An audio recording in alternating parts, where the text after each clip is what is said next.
네, 안녕하십니까. 박정호입니다. 네, 이번 방송 카카오에 대해서 이야기해 보도록 하겠습니다.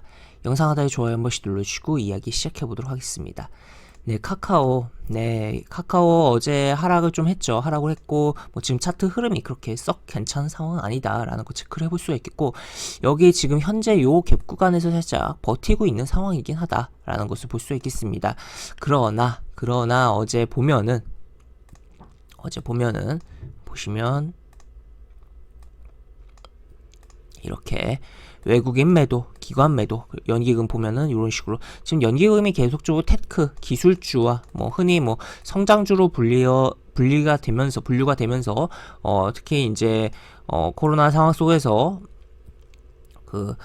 비대면 관련된 언택트 관련해서 움직였던 종목들에 대한 부분에서 매도가 나오고 있다라고도 볼 수 있겠고, 그 매도가 연기금이 딴 쪽으로 움직이고 있는 게 저평가 가치주 쪽으로 자금이 가고 있다라는 거, 음식료 쪽으로 가고 있다라는 거, 그런 걸 좀 체크를 해볼 수가 있는 상황인데, 하여튼 일단은 기본적으로 외국인 기관 팔았구나. 그리고 최근 개인이 계속적으로 매수하고 이런 식이다.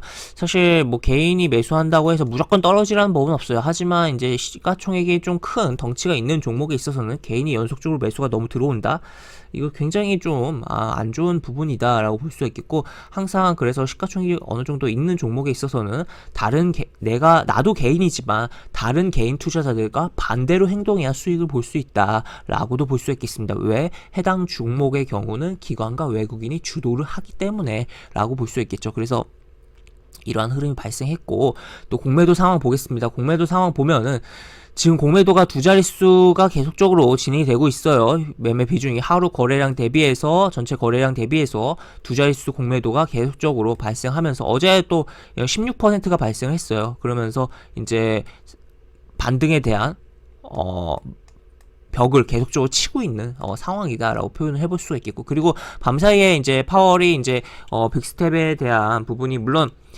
우려했던 부분처럼 0.75에 대한 부분까지는 이야기가 안 나왔어요, 다행히. 하지만 그래도 0.5에 대한 부분, 그러면서 이제 미국의 긴축이 빨라진다라고도 볼 수가 있는데, 지금 그리고 그런 가운데서 아무래도 기술주라든지 뭐 기존의 성장주로서 이제 높은 밸류를 부각받으면서 움직였던 종목들에서는 안 좋은 부분이다. 뭐 제가 작년에 이제 8월이었죠. 네이버에 대한 부분도 이야기를 했었는데, 물론 네이버가 상황 조금 나은 부분이 있긴 해요. 카카오와 네이버 비교했을 때. 하지만 어쨌든 8월에 이제 성장주에 대한 부분, 금리 인상기에 대한 성장주에 대한 부분으로서 굉장히 설명을 해드리면서 이야기했었는데, 결국 네이버 굉장히 많이 빠졌죠. 그런 가운데서 카카오도 뭐 같이 빠진 상황인데, 카카오 같은 경우 현재 시점에서 봤을 때는 또 이제 공매도도 진행이 꽤 되고 있다. 지금 이 위치에서 이제 쭉 빠질 때 뭐 여러 가지 논란도 있고 했던 부분도 있었지만,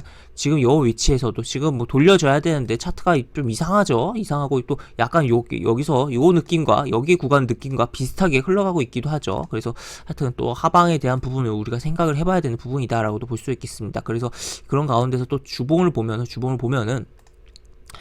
지금 여기 이제 120주에 대한 부분에 지진 받았어요. 지진 받고 이렇게 올라왔는데, 여기서 좀 더 여기 문개고서 이렇게 갔어야 되는데, 그래도 더 가려면 그렇지 못하고 지금 꺾여서 내려오고 있다는 거죠. 그리고 하단에 여기 120주 이동평균선이 있는데, 이 이동평균선을 깨버리면 하방이 열리는 구간이 왕창 많이 발생한다라고 볼 수 있겠고, 지금 이것을 그어보면은, 차트를 이렇게 그어보면, 차트의 선을 하락 추세에 대한 선을 그어보면 계속적으로 추세에 대한 부분, 여기는 좀 못 미친 다음에 여기 딱 맞고서 떨어지는 부분이다라고 볼 수 있겠고, 또 이렇게 그어보면 어떻게 보면 하락 추세대가 형성됐다라고 볼 수 있겠습니다. 그래서 이런 식으로, 그래서 이렇게 빠져나가는 흐름, 하락이 진행될 가능성. 그래서 지금 일단 뭐 공매도 비중이 늘어났다고 무조건 도망쳐야 되는 것까지야 아니지만, 공매도가 이제 환매수 되면서 매수 세력으로 바뀌어줄 가능성도 있게 하지만, 글로벌적인 상황과 국내에서 이제 한국은행 총리가 이제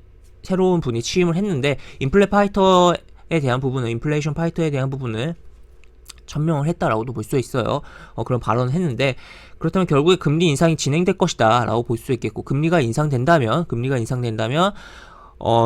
미래의 그런 성장에 대한, 미래의 수익에 대한 부분을 미리 땡겨와서 가치가 형성되었던 종목들에 대한 할인율이 굉장히 높아지는 부분이고, 금리가 높아지면 그렇다면 할인율이 높아진다. 그러면은 기존의 부분을 땡겨와서 진행되었던 주가에 대한 부분을 지금 현재 수준에서 지탱해주지 못할 수 있다라는 것을 생각을 해볼 수가 있겠습니다. 그래서 이러한 이제 주봉상의 하락 추세대에 대한 부분도 생각을 해볼 수가 있겠고, 공매도에 대한 부분. 그래서 하여튼 일단은 당장 중요한 게 이 120주 이동평균선 및 9만원에 대한 부분을 굉장히 중요하게 보자라고 볼 수 있겠고, 미리 뭐 도망쳐도 상관없을 것 같긴 한데, 이 9만원이 이탈할 경우에는 정말 뒤도 돌아오지 않고 도망쳐야지만 이 저점 이탈이라든지 1월 저점 이탈이라든지 추가적인 하락 가능성에 대한 부분을 피할 수 있지 않을까라고도 볼 수 있겠습니다. 그래서 뭐 일단 뭐 제가 보는 관점에서는 카카오가 뭐 그닥 안 좋은 상황이고, 지금 뭐 특히나 9만원 깨지면 더더욱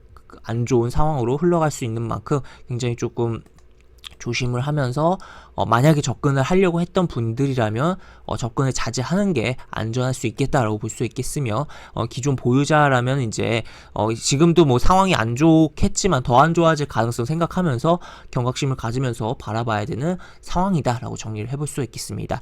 네, 이렇게 볼 수 있겠고, 영상 하단에 보시면 설명과 댓글 부분에 동일한 링크가 들어갑니다. 이 링크 타고 들어오시면 제가 운영하는 무료 카톡방으로 입장을 할 수 있고, 입장하시면 여러가지 장중 시황 관련 코멘트, 속보 관련된 부분, 여러가지 부분들 올려드린 부분 있으니까 이 부분 참고해보시면 주식하시는데 많은 도움이 되지 않을까 싶습니다. 이상 박정우였습니다. 네, 감사합니다.